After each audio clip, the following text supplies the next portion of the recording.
2018년 12월 미국 실리콘밸리에 사는 헤이디 칼슨은 남편의 사형 선고를 받았습니다. 간경화와 골수이 형성 증후군이 동시에 찾아왔고 스탠퍼드 병원은 고개를 저었죠. 메이오 클리닉도 안 된다고 했습니다. 존스 홉킨스마저 거절했습니다. 미국을 대표하는 세 개의 병원이 똑같은 말을 했죠. 수술은 가능하지만 책임질 수 없다고요. 헤이디는 포기하지 않았습니다. 남편의 간이 망가져가는 걸 지켜보면서 미친 듯이 방법을 찾았죠. 그리고 어느 날 새벽 검색창에서 한 나라의 이름을 발견합니다. 그 나라의 한 병원이 미국이 거절한 환자들을 받아서 살려내고 있다는 겁니다. 생체간 이식 세계 최다 경험, 복합질환 환자 수술 성공 사례. 믿기 어려웠지만 사실이었죠. 헤이디는 태평양을 건넜습니다.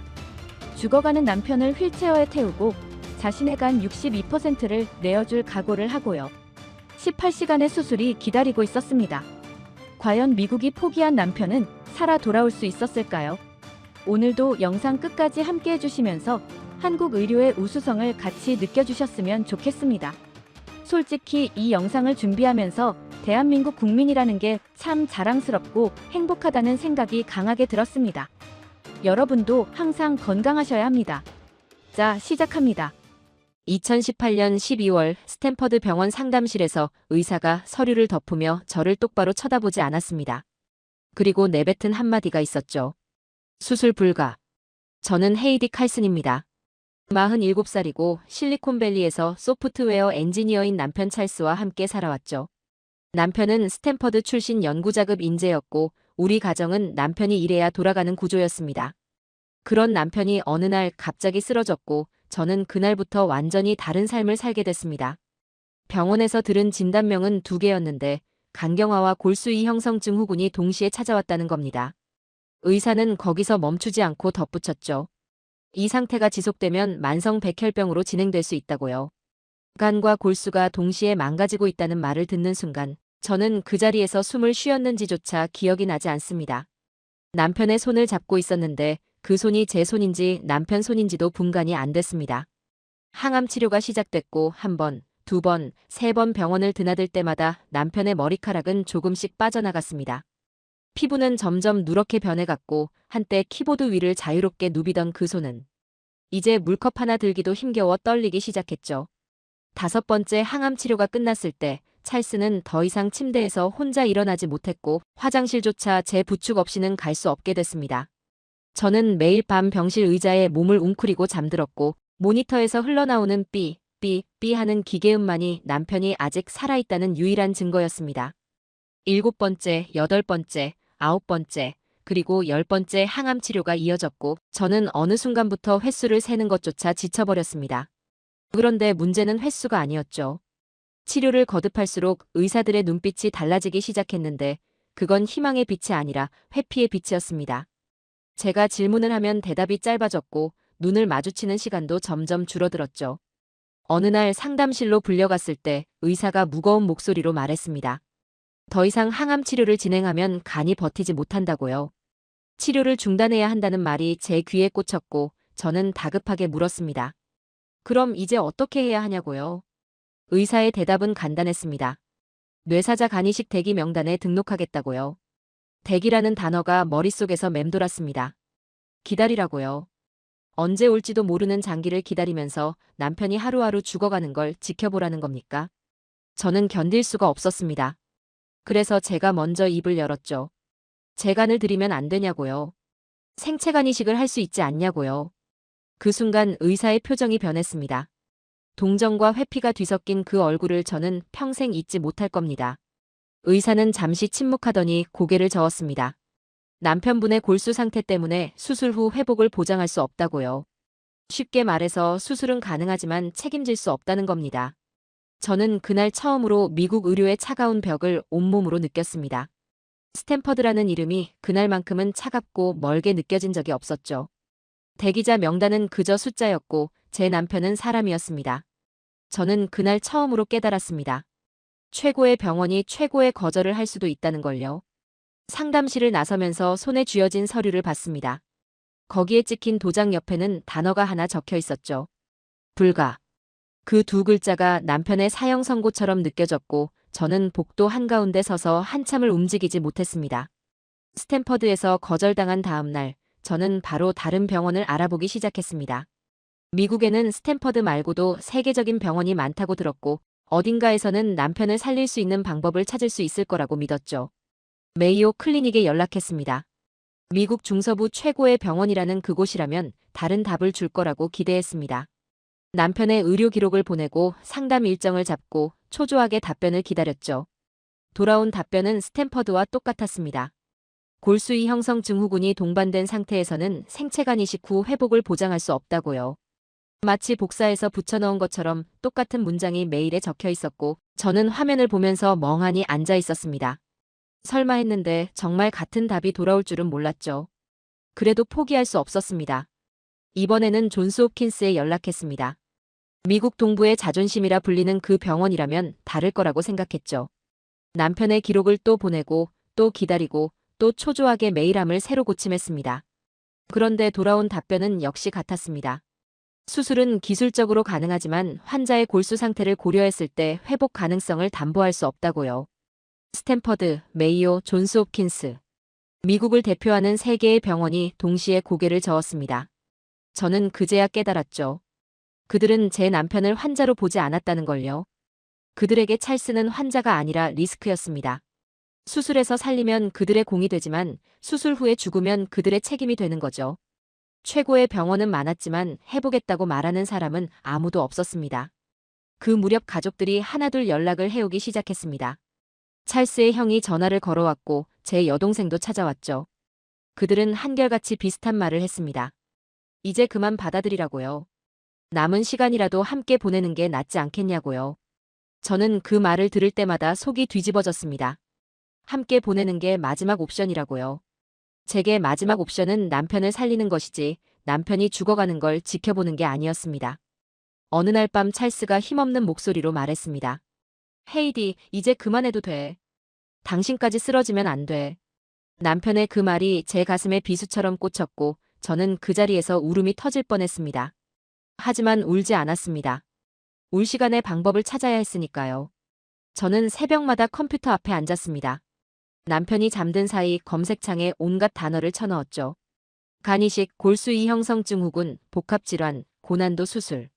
미국 밖의 병원들도 찾아보기 시작했습니다. 독일, 일본, 싱가포르. 세계 어딘가에는 미국이 못한다고 한 그 수술을 해본 곳이 있을 거라고 생각했습니다. 그러던 어느 날 새벽, 눈에 띄는 검색 결과가 하나 있었습니다. 한국이라는 단어가 계속 눈에 들어왔죠. 생체간 이식 세계 최다 경험, 복합질환 환자 수술 성공 사례.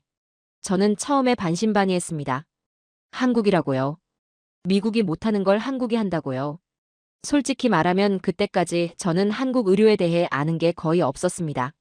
하지만 검색을 하면 할수록 자료가 쏟아져 나왔습니다. 한국의 생체간 이식 건수가 미국보다 압도적으로 많다는 것, 그래서 경험치가 다르다는 것, 그리고 미국에서 거절당한 환자들이 한국으로 건너가 수술을 받고 살아 돌아왔다는 사례들이 있었습니다. 저는 화면을 보면서 심장이 뛰기 시작했죠. 미국이 답이 아니라면 답은 바깥에 있을 수도 있다는 생각이 처음으로 들었습니다. 그날 밤 저는 잠을 이루지 못했고 머릿속에서는 한국이라는 단어가 계속 맴돌았습니다. 며칠 뒤 스탠퍼드 병원에서 연락이 왔습니다. 한국계관 전문 교수가 저를 조용히 만나고 싶다고 하더군요. 저는 혹시나 하는 마음으로 병원을 찾아갔고 그분은 상담실이 아닌 복도 끝 작은 휴게실에서 저를 기다리고 있었습니다. 공식적인 자리가 아니라는 게 느껴졌죠. 그분은 제 손을 잡으며 조심스럽게 입을 열었습니다. 칼슨 부인, 제가 드릴 수 있는 말이 있어서 불렀습니다. 생체간 이식은 미국보다 한국이 훨씬 앞서 있습니다. 저는 그 말을 듣고 잠시 멈췄습니다. 미국 의사가 한국을 추천한다고요. 스탠퍼드에서 일하는 의사가 자기 나라 병원이 아니라 태평양 건너편 나라를 말하고 있는 겁니다. 저는 반사적으로 물었죠. 한국이요. 정말 한국이 미국보다 낫다는 겁니까? 그분은 고개를 끄덕이며 설명을 이어갔습니다. 한국은 생체간 이식 분야에서 세계 최다 경험을 보유하고 있고 특히 서울 아산병원은 그 중에서도 독보적인 곳이라고요. 미국에서는 뇌사자 장기 이식이 주류라서 생체간 이식 경험이 상대적으로 적지만 한국은 문화적으로 생체 기증이 활발해서 수술 건수 자체가 비교가 안 된다고 했습니다. 경험이 많다는 건 그만큼 어려운 케이스도 많이 다뤄봤다는 뜻이고 남편 같은 복합질환 환자도 수술한 사례가 있을 거라고요.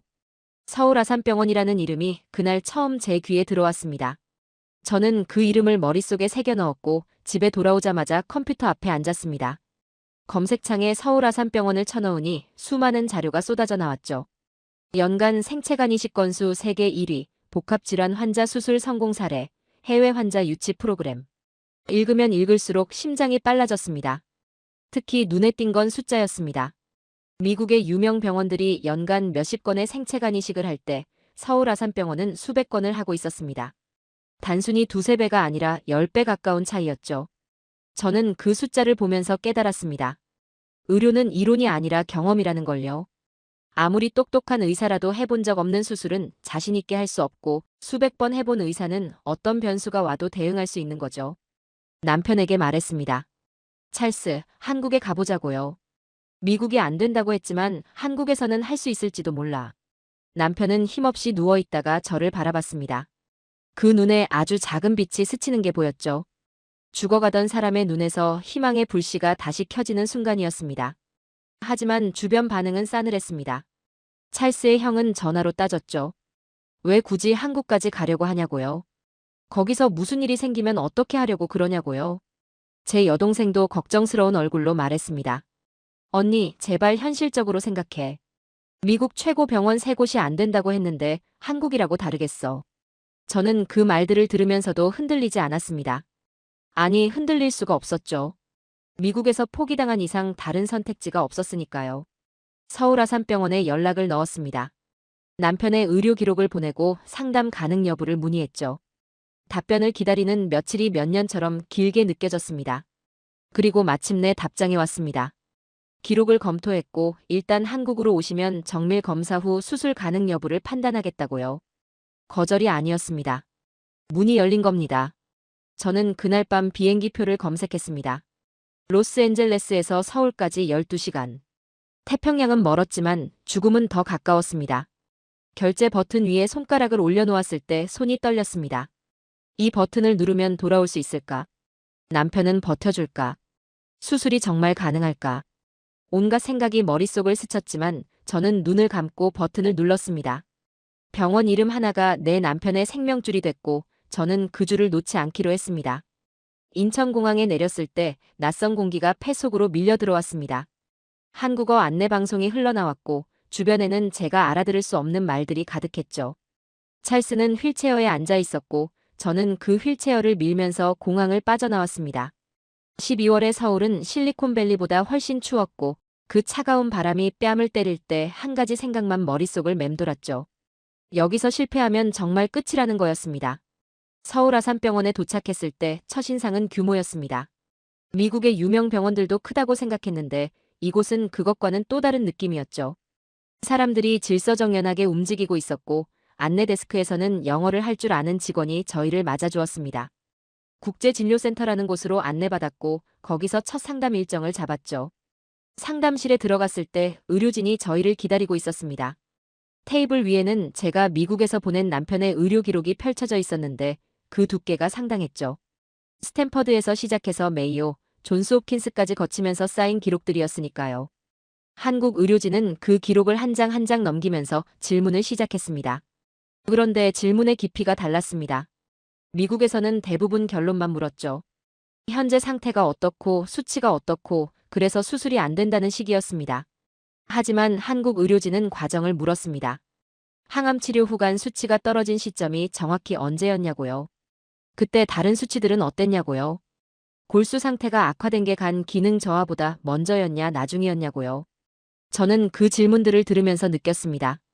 이 사람들은 진짜 해볼 생각으로 기록을 보고 있구나. 한참을 검토하던 의료진이 고개를 들고 저를 바라봤습니다. 그리고 입을 열었죠. 솔직히 말씀드리겠습니다. 남편분 상태가 좋지 않습니다. 간경화가 상당히 진행됐고 골수 이형성 증후군이 동반돼 있어서 수술 후 회복 과정이 일반 환자보다 훨씬 험난할 겁니다. 합병증 위험도 높고 면역력 문제로 감염에도 취약합니다. 저는 그 말을 들으면서 심장이 조여왔습니다. 여기서도 안 된다고 하려나. 또 거절당하는 건가. 미국에서 들었던 그 차가운 말들이 귓가에 되살아났죠. 하지만 다음 말이 달랐습니다. 의료진이 잠시 숨을 고르더니 이렇게 말했습니다. 위험합니다. 그래도 해보겠습니다. 저는 그 순간 귀를 의심했습니다. 방금 뭐라고 했습니까? 해보겠다고요. 정말 해보겠다는 겁니까? 제 목소리가 떨리고 있었고 눈가에 뜨거운 것이 차오르는 게 느껴졌습니다. 미국에서는 단 한 번도 듣지 못한 말이었죠. 스탠퍼드도 메이오도 존스 홉킨스도 하지 않았던 그 말을 서울에서 들은 겁니다. 의료진은 담담하게 설명을 이어갔습니다. 다만 조건이 있다고요. 먼저 부인의 간이 기증에 적합한지 정밀 검사를 해야 하고 수술은 장시간이 될 거라고요. 회복 기간도 최소 2달은 각오해야 한다고요. 쉬운 길이 아니라는 걸 분명히 알아두셔야 한다고요. 저는 고개를 끄덕였습니다. 쉬운 길을 찾으려고 태평양을 건너온 게 아니었으니까요. 어렵더라도 길이 있다면 가겠다고 저는 그 자리에서 대답했습니다. 상담실을 나서는데 눈물이 쏟아졌습니다. 복도 한가운데서 주저앉을 뻔했죠. 미국에서 포기당하고 가족들에게 만류당하고 태평양을 건너와서 처음 들은 말이 해보겠다는 한마디였습니다. 희망이라는 게 이런 거구나 싶었습니다. 희망은 환자에게 주어지는 게 아니라 책임지겠다는 사람이 만들어주는 거였습니다. 이제 남편의 생명은 제 몸과 한국 의료진의 손에 달렸고 저는 그들을 믿기로 했습니다. 기증적합 판정을 받던 날 저는 검사실 침대에 누워 천장을 바라보고 있었습니다. 초음파 기계가 제 배 위를 지나갈 때마다 차가운 젤리 느낌이 피부에 스며들었고 기사가 화면을 보면서 뭔가를 체크하는 소리가 들렸죠. CT 촬영을 하고 혈액 검사를 하고 온갖 검사가 이어졌습니다. 제 몸이 남편을 살릴 수 있는 몸인지 확인하는 과정이었죠. 며칠 뒤 결과가 나왔습니다. 의료진이 저를 불러서 말했죠. 부인의 간 상태는 양호하고 기증에 적합합니다. 간의 62%를 떼어내서 남편에게 이식하게 됩니다. 62%라는 숫자가 머릿속에 박혔습니다. 제 간의 절반 이상이 제 몸에서 떨어져 나간다는 뜻이었죠. 저는 그 숫자를 곱씹으면서 손이 떨리는 걸 느꼈습니다. 그날 밤 미국에 있는 가족들에게 전화가 왔습니다. 찰스의 형이었죠. 그는 다급한 목소리로 말했습니다. 헤이디, 제발 다시 생각해봐. 내가 간을 떼어주고 문제가 생기면 어떡하려고 그래. 찰스도 중요하지만 너도 중요한 사람이야. 둘 다 쓰러지면 누가 책임지냐고. 제 여동생도 전화를 걸어왔습니다. 언니, 나 진짜 무서워. 언니까지 위험해지면 나는 어떡해. 제발 포기하라는 게 아니라 좀 더 안전한 방법을 찾아보자고. 저는 그 말들을 들으면서 가슴이 찢어지는 것 같았습니다. 그들의 말이 틀린 게 아니었으니까요. 수술은 위험했고 제가 쓰러지면 가족 전체가 무너질 수도 있었습니다. 하지만 동시에 이런 생각도 들었죠. 내가 여기서 물러서면 찰스는 어떻게 되는 거냐고. 미국에서 포기당하고 한국까지 와서 겨우 문이 열렸는데 그 문을 내 손으로 닫아버리는 거냐고. 밤늦게 병실로 돌아갔을 때 찰스가 깨어 있었습니다. 창밖으로 서울의 야경이 보였고 그 불빛들이 남편의 창백한 얼굴 위로 어른거렸죠. 찰스가 힘없이 제 손을 잡았습니다. 그리고 말했습니다. 헤이디, 당신까지 위험해질 필요 없어. 나 때문에 당신이 다치면 나는 평생 용서가 안 될 거야. 그냥 포기해도 돼. 당신이 건강하게 사는 게 나한테는 더 중요해. 저는 그 말을 듣는 순간 눈물이 터져버렸습니다. 하지만 동시에 마음이 더 단단해지는 걸 느꼈죠. 고개를 저으면서 대답했습니다. 아니야, 찰스. 당신이 살아야 내가 사는 거야. 당신 없이 사는 건 사는 게 아니야. 나는 후회하면서 살고 싶지 않아. 할 수 있는 게 있는데 안 하고 당신을 보내면 나는 평생 그 죄책감을 안고 살아야 해. 그러느니 차라리 위험을 감수하겠어. 수술 동의서에 사인을 하던 순간이 아직도 생생합니다. 펜을 쥔 손이 떨렸고 종이 위에 적힌 문구들이 눈에 들어왔죠. 출혈 위험, 감염 위험, 합병증 가능성, 최악의 경우 사망. 그 단어들이 차갑게 나열돼 있었습니다. 하지만 저는 눈을 감고 사인을 했습니다. 펜으로 이름을 썼지만 진짜 결심은 제 장기로 한 거였죠. 수술 전날 밤이 왔습니다. 저는 찰스 옆 침대에 누워 있었고 우리 사이에는 말이 거의 없었습니다. 무슨 말을 해야 할지 몰랐으니까요. 혹시 이게 마지막이면 어떡하지? 내일 수술대에 올라가서 둘 다 눈을 못 뜨면 어떡하지? 그런 생각들이 머릿속을 맴돌았지만 입 밖으로 꺼내지는 못했습니다. 자정이 넘어서 찰스가 손을 뻗어 제 손을 잡았습니다. 그 손이 차가웠지만 저는 놓지 않았죠. 우리는 아무 말 없이 서로의 손을 잡고 있었습니다. 살아있는 마지막 인사를 하지 않으려고 애쓰면서요. 창밖으로 서울의 새벽이 밝아오고 있었고 저는 눈을 감은 채로 기도했습니다. 제발 우리 둘 다 살려달라고요. 2018년 12월 19일 새벽 수술실로 향하는 이동. 침대 위에 누워 천장에 형광등이 스쳐 지나가는 걸 바라봤습니다. 찰스는 먼저 수술실로 들어갔고 저는 그 뒤를 따라 다른 수술실로 이동했죠. 복도를 지나면서 한국 간호사가 제 손을 잡아주었는데 그 손이 따뜻했습니다. 말은 통하지 않았지만 그 손의 온기만으로도 위로가 됐죠. 수술실 문이 열리는 순간 차가운 공기가 밀려왔고 저는 마취 마스크를 쓰면서 마지막으로 한 가지만 생각했습니다. 찰스, 우리 꼭 다시 만나자. 그 뒤로는 아무것도 기억나지 않습니다. 제가 깨어났을 때는 이미 중환자실이었고 옆에서 누군가가 제 이름을 부르고 있었죠. 눈을 뜨려고 했는데 눈꺼풀이 천근만근이었고 온몸이 납덩이처럼 무거웠습니다. 정신을 차리고 제일 먼저 물은 건 남편 안부였죠. 찰스는요? 찰스는 어떻게 됐어요? 간호사가 대답했습니다. 남편분 수술도 끝났고 지금 중환자실에 계십니다. 저는 그 말을 듣고서야 숨을 쉴 수 있었습니다. 나중에 들은 얘기로는 수술이 18시간이나 걸렸다고 합니다. 보통 생체간 이식이 10시간 정도 걸린다고 하는데 찰스의 경우는 상태가 워낙 안 좋아서 예상보다 훨씬 길어졌다고요. 중간에 출혈이 심해져서 긴급 수혈이 들어갔고 간 주변 유착이 심해서 떼어내는 데만 몇 시간이 걸렸다고 합니다. 한마디로 최악의 상황이 계속 이어진 거죠. 하지만 한국 의료진은 흔들리지 않았다고 합니다. 수술실 안에서 묵묵히 자기 할 일을 했고 위기가 올 때마다 침착하게 대응했다고요. 교대 인력이 투입되면서 18시간 동안 단 한순간도 집중력이 흐트러지지 않았다고 합니다. 저는 그 얘기를 들으면서 깨달았죠. 경험이 많다는 건 단순히 숫자가 아니라는 걸요. 경험은 속도를 만드는 게 아니라 침착함을 만드는 거였습니다. 수백 번 해본 사람들은 당황하지 않으니까. 실수하지 않으니까 살릴 수 있는 거였죠. 제가 수술받는 동안 대기실에서는 시간이 멈춰 있었다고 합니다. 병원에서 고용한 통역사가 저희 곁을 지켜주었는데 그분이 나중에 말해주셨죠. 6시간이 지나고 10시간이 지나고 14시간이 지나도 아무 소식이 없었다고요. 중간에 간호사가 한 번 나와서 지금 고비입니다 라고만 말하고 들어갔다고 합니다. 그 말 한마디에 대기실 공기가 얼어붙었다고요. 새벽이 되어서야 수술실 문이 열렸습니다. 의료진이 나와서 말했죠. 끝났습니다. 두 분 다 수술은 성공적으로 마쳤습니다. 그 짧은 문장이 18시간의 지옥을 끝내는 마침표였습니다. 통역사가 그 말을 전해주었을 때 저는 이미 중환자실 침대 위에 있었지만 나중에 그 순간을 전해 듣고 눈물이 났습니다. 하지만 의료진은 덧붙였습니다. 수술은 끝났지만 이제부터가 진짜 시작이라고요. 남편분은 골수 상태 때문에 면역력이 약해서 감염 위험이 높고 회복 과정이 순탄치 않을 거라고요. 중환자실에서 상태를 지켜보면서 고비를 하나씩 넘겨야 한다고요. 저는 그 말을 들으면서 현실을 직시했습니다. 살았다고 안심할 때가 아니었죠. 진짜 전쟁은 이제부터였습니다. 중환자실 천장을 바라보면서 생각했습니다. 미국이 포기한 수술이 서울에서 진행됐고 18시간 동안 한국 의료진은 제 남편을 포기하지 않았습니다. 스탠퍼드가 고개를 저었던 그 환자를 서울 아산병원은 끝까지 붙잡았습니다. 저는 그제야 알았습니다. 세계 최고라는 건 이름이 아니라 태도라는 걸요.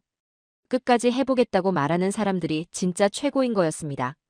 수술이 끝나고 눈을 떴을 때 안심할 틈은 없었습니다. 중환자실 천장을 바라보면서 제일 먼저 든 생각은 찰스가 지금 어떻게 되고 있을까 하는 거였죠. 저도 기증자로서 회복이 필요한 몸이었지만 솔직히 제 걱정은 안 났습니다. 남편이 버텨주고 있는지 합병증은 없는지 그것만 머릿속을 맴돌았습니다. 의료진은 매일 찾아와서 수치를 확인했습니다. 간 수치, 염증 수치, 혈액 상태. 숫자들이 오르락 내리락 할 때마다 제 심장도 같이 요동쳤죠. 어느 날은 수치가 좋아졌다고 해서 안도했다가 다음 날은 염증 수치가 올랐다고 해서 다시 불안해지고 그런 날들이 계속됐습니다. 찰스의 경우는 더 심했습니다. 골수2 형성 증후군 때문에 면역력이 바닥이었고 감염 위험이 상시로 도사리고 있었죠. 그런데 한국 의료진의 관리 방식은 미국에서 경험한 것과 확연히 달랐습니다. 미국에서는 담당 의사를 만나려면 예약을 잡고 며칠을 기다려야 했고 간호사도 정해진 시간에만 왔죠. 하지만 서울 아산병원에서는 달랐습니다. 의료진이 수시로 병실을 들여다봤고 조금이라도 이상 징후가 보이면 바로 대응했습니다. 새벽 3시에도 간호사가 들어와서 수치를 확인했고 아침이면 담당 교수가 직접 회진을 돌았죠. 저는 그 모습을 보면서 느꼈습니다. 이게 경험에서 나오는 시스템이구나. 수천 건의 수술을 하면서 쌓아온 노하우가 이런 식으로 환자를 지키는 거구나. 수술 후 일주일쯤 됐을 때 위기가 찾아왔습니다. 찰스의 체온이 갑자기 올랐고 염증 수치가 치솟았죠. 의료진이 분주하게 움직이는 게 보였고 저는 침대에 누운 채로 아무것도 할 수가 없었습니다. 그날 밤 통역사가 조심스럽게 말해주었죠. 남편분 상태가 좀 위험합니다. 감염이 의심돼서 항생제를 강화하고 있습니다. 저는 그 말을 듣고 눈앞이 캄캄해졌습니다. 여기까지 와서 수술까지 성공하고 나서 감염 때문에 잃는 건가? 그런 생각이 머리를 짓눌렀죠. 하지만 한국 의료진은 포기하지 않았습니다. 매일 감염 경로를 추적하고 항생제 조합을 바꿔가면서 찰스의 몸과 싸웠습니다. 감염내과, 혈액내과, 외과 전문의들이 함께 모여서 찰스의 케이스를 논의했고 최선의 치료 방향을 찾아냈죠. 미국에서는 각 과가 따로 움직이는 경우가 많았는데 한국에서는 다학제 협진이라는 시스템으로 여러 전문가가 한 환자를 위해 머리를 맞댔습니다. 저는 그때 처음 알았습니다. 한국 의료가 세계적인 수준이라는 게 단순히 기술만 좋아서가 아니라는 걸요. 시스템 자체가 환자 중심으로 돌아가도록 설계되어 있었던 겁니다. 며칠간의 고비 끝에 찰스의 열이 내렸습니다. 염증 수치도 서서히 잡혔고 의료진의 표정에 안도감이 스치는 게 보였죠. 저는 그제야 숨을 제대로 쉬었습니다. 하지만 끝이 아니었습니다. 이제 재활이 시작됐죠. 한국의 재활 시스템도 놀라웠습니다. 미국에서는 재활이라고 하면 환자가 알아서 움직이고 필요하면 물리치료사를 부르는 방식이었죠. 하지만 서울 아산병원에서는 재활 프로그램이 체계적으로 짜여 있었습니다. 수술 후 며칠째부터 어떤 동작을 시작하고 언제부터 걷기 연습을 하고 어떤 영양을 섭취해야 하는지 모든 게 계획되어 있었죠. 물리치료사가 매일 정해진 시간에 찾아왔고 찰스의 상태에 맞춰서 강도를 조절해가며 재활을 진행했습니다. 찰스가 처음으로 중환자실에서 일반 병실로 옮겨지던 날, 저는 휠체어에 앉아서 따라갔습니다. 제 배에는 아직 수술 상처가 아물지 않았고 움직일 때마다 통증이 밀려왔지만 남편 곁에 있고 싶었습니다. 병실에서 찰스를 바라봤을 때 그는 여전히 창백했고 뼈만 앙상하게 남은 것 같았죠. 하지만 살아있었습니다. 숨을 쉬고 있었습니다. 그것만으로도 기적이었습니다. 재활은 작은 것부터 시작됐습니다. 침대에서 상체를 일으키는 것, 다리를 움직이는 것, 손에 힘을 주는 것. 물리치료사가 매일 찾아와서 찰스를 도왔고 저는 옆에서 그 과정을 지켜봤습니다. 어떤 날은 조금 나아졌다가 다음 날은 다시 힘들어하고 그런 날들이 반복됐죠. 저 역시 제 몸을 회복시켜야 했기 때문에 둘이 함께 병실에서 버텼습니다. 남편 걱정하다 제가 먼저 쓰러질 것 같은 순간도 있었지만 그래도 멈출 수는 없었습니다. 병실에서 지내면서 한국 의료 문화의 또 다른 면을 보게 됐습니다. 간호사들이 환자를 대하는 태도가 달랐죠. 업무적으로 처리하는 게 아니라 진심으로 걱정하는 게 느껴졌습니다. 제가 한국어를 못해서 의사소통이 어려웠는데도 간호사들은 번역기를 돌려가면서 제게 설명해 주었고 찰스의 상태가 좋아질 때마다 엄지손가락을 치켜 세우며 웃어주었죠. 말이 통하지 않아도 마음은 통했습니다. 수술 후 한 달쯤 지났을 때였습니다. 물리치료사가 찰스의 손을 잡고 침대 옆에 세웠죠. 찰스가 떨리는 다리로 바닥을 딛는 게 보였습니다. 한 발자국, 그리고 또 한 발자국. 저는 그 모습을 보면서 눈물이 쏟아졌습니다. 미국이 포기한 남자가 한국에서 걸었습니다. 스탠퍼드가 불가능하다고 했던 그 남자가 서울 아산병원 병실에서 두 발로 서 있었죠. 나중에 알게 된 사실인데 서울 아산병원은 생체간 이식 분야에서 세계 최다 건수를 기록하고 있었습니다. 연간 수백 건의 수술을 하면서 쌓아온 경험이 있었기 때문에 찰스 같은 복합질환 환자도 다룰 수 있었던 거죠. 미국 병원들이 거절한 이유가 경험 부족이었다는 걸 그제야 이해했습니다. 그들은 해본 적이 없으니까 자신이 없었던 거고 한국은 수없이 해봤으니까 해보겠다고 말할 수 있었던 겁니다. 기적은 큰 사건이 아니라 매일의 작은 수치에서 왔고 한국 의료진은 그 수치 하나하나를 포기하지 않고 붙잡아준 거였습니다. 대한민국 의료가 세계 최고라는 말이 빈말이 아니라는 걸 저는 남편의 회복 과정을 지켜보면서 온몸으로 느꼈습니다. 2달간의 회복 기간이 끝나고 귀국을 준비하던 날, 저는 서울 아산병원 복도를 천천히 걸으면서 지난 시간들을 떠올렸습니다. 처음 이 복도를 지나갔을 때는 휠체어에 앉은 남편을 밀면서 두려움에 떨고 있었죠. 여기서 실패하면 끝이라는 생각뿐이었습니다. 그런데 지금은 달랐습니다. 찰스는 제 옆에서 2발로 걷고 있었고 저도 수술 상처가 거의 아문 상태였죠. 같은 복도였지만 완전히 다른 사람들이 걷고 있었습니다. 복도 창문으로 서울의 겨울 햇살이 들어왔습니다. 그 빛이 찰스의 얼굴 위로 떨어지는 걸 바라보면서 생각했죠. 2달 전 이 사람은 죽어가고 있었습니다. 피부는 누렇게 변해 있었고 혼자서는 화장실도 못 갔습니다. 그런데 지금은 제 옆에서 걷고 있습니다. 느리지만 분명히 자기 발로 걷고 있습니다. 이게 기적이 아니면 뭐가 기적이겠습니까? 의료진에게 마지막 인사를 하러 갔을 때 저는 무슨 말을 해야 할지 몰랐습니다. 영어와 한국어 사이에 통역사가 있었지만 제가 하고 싶은 말은 어떤 언어로도 다 담기지 않았죠. 그냥 고개를 숙이고 감사합니다라고 했는데 그 한마디에 모든 게 담겨 있었으면 했습니다. 미국이 포기했던 남편을 살려주셔서 감사하다고, 18시간 수술실에서 포기하지 않아주셔서 감사하다고, 2달간 매일 수치 하나하나를 붙잡아 주셔서 감사하다고요. 담당 교수님이 저희 손을 잡으며 말씀하셨습니다. 부인이 대단한 겁니다. 간을 내어주겠다고 결심하는 건 쉬운 일이 아닙니다. 저는 그 말을 듣고 고개를 저었죠. 제가 대단한 게 아니라 선생님들이 해보겠다고 했으니까 저도 할 수 있었던 거라고요. 미국에서는 아무도 해보겠다고 하지 않았으니까요. 해보겠다는 그 한마디가 얼마나 무거운 말인지 저는 이번에 뼈저리게 느꼈습니다. 퇴원 수속을 밟으면서 병원비 명세서를 받았는데 눈을 의심했습니다. 미국이었으면 이 정도 수술과 2달 입원에 얼마가 나왔을지 상상도 못합니다. 아마 집을 팔아도 모자랐을 겁니다. 그런데 한국에서는 비교도 안 되게 적은 금액이 청구됐죠. 물론 외국인이라 보험 적용이 안 돼서 한국 국민보다는 비쌌지만 그래도 미국 의료비와는 차원이 달랐습니다. 저는 명세서를 보면서 또 한 번 느꼈습니다. 한국 의료는 기술만 좋은 게 아니라 시스템 자체가 다르구나. 사람을 살리는 일에 이렇게까지 합리적인 비용을 책정하는 나라가 있구나. 병원을 나서기 전에 로비에서 잠시 멈췄습니다. 주변을 둘러보니 저희 같은 외국인 환자들이 꽤 보였죠. 아시아에서 온 사람들, 중동에서 온 사람들, 심지어 미국에서 온 사람들도 있었습니다. 다들 저희처럼 자기 나라에서 답을 못 찾고 한국까지 온 사람들이었겠죠.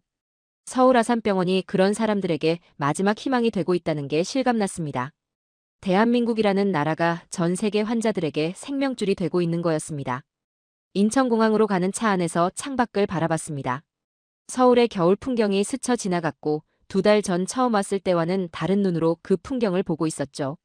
처음에는 낯설고 두렵기만 했던 이 도시가 이제는 남편의 생명을 되찾아준 곳으로 기억되고 있었습니다. 고층 빌딩들이 지나가고 한글 간판들이 스쳐 지나갔습니다. 저는 그 풍경을 눈에 담으면서 생각했죠. 이 나라를 평생 잊지 못할 거라고요. 차 안에서 찰스가 제 손을 잡았습니다. 헤이디, 이 나라 사람들한테 뭔가 해주고 싶어. 우리가 받은 만큼은 못 갚겠지만 그래도 뭔가 하고 싶어. 저도 같은 생각이었습니다. 한국이 우리 가족에게 해준 일을 세상에 알리고 싶었죠. 미국 최고 병원 3곳이 고개를 저었는데 한국이 살렸다는 걸 더 많은 사람들이 알았으면 했습니다. 인천공항에 도착했을 때 출국장이 북적거리고 있었습니다. 여행객들, 비즈니스맨들, 가족 단위 관광객들. 다들 제각기 목적지를 향해 움직이고 있었죠. 하지만 저희에게 이 공항은 단순한 출국장이 아니었습니다. 2달 전에는 죽음을 앞둔 남편을 휠체어에 태우고 들어왔던 곳인데 지금은 걸어서 나가는 곳이 됐으니까요. 같은 공항인데 의미가 완전히 달라졌습니다. 비행기에 오르기 전에 찰스가 멈춰서서 뒤를 돌아봤습니다.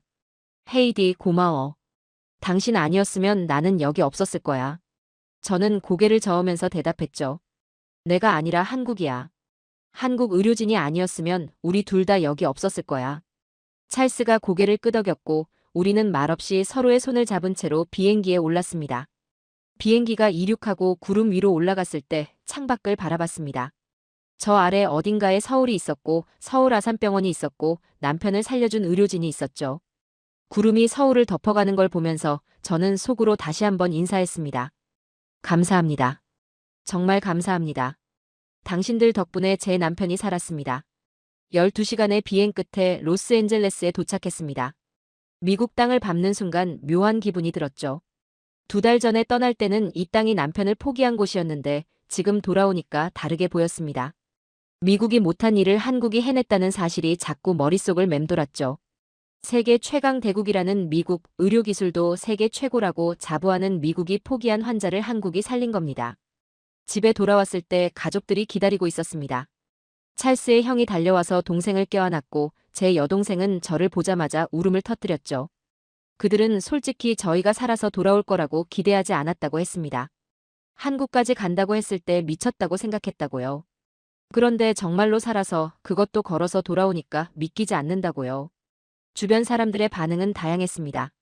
정말 한국에서 수술받고 온 거야. 거기가 그렇게 의료기술이 좋아. 믿기지 않는다는 표정들이었죠. 미국 사람들 대부분은 한국 의료에 대해 잘 모릅니다. 삼성이나 현대는 알아도 한국 병원이 세계적인 수준이라는 건 모르는 사람이 많죠. 저도 이번 일이 있기 전까지는 몰랐으니까요. 저는 그 질문들에 일일이 대답했습니다. 네, 한국에서 살렸어요.